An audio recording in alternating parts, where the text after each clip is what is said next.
Alors, nous sommes au château de Chambord. Ce que vous voyez à l'arrière, c'est le plus grand des châteaux de la Loire qui avait été en fait construit par François Ier.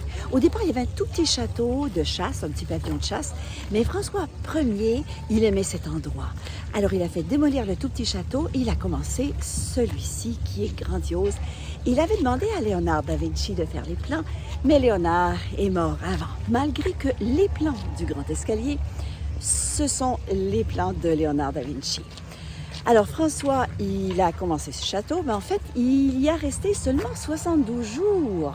C'est son fils Henri qui a continué et finalement, c'est Louis XIV qui aimait beaucoup cet endroit.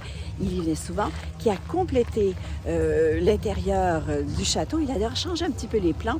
Et ce qu'on visite maintenant, ce qu'on peut voir des appartements, ce sont plutôt les appartements de Louis XIV. Suivez-moi pour la visite. Chambord, le château de Chambord, le plus grand des châteaux de la Loire.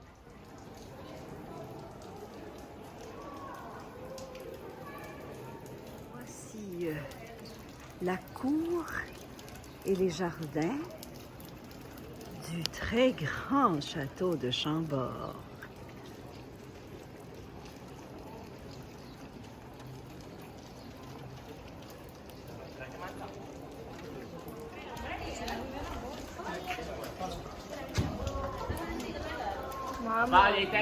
Il y avait quand même toute une cour qui se tenait ici. C'était la salle de jeu où on passait ses journées à jouer aux cartes, à jouer toutes sortes de jeux et à se faire plaisir.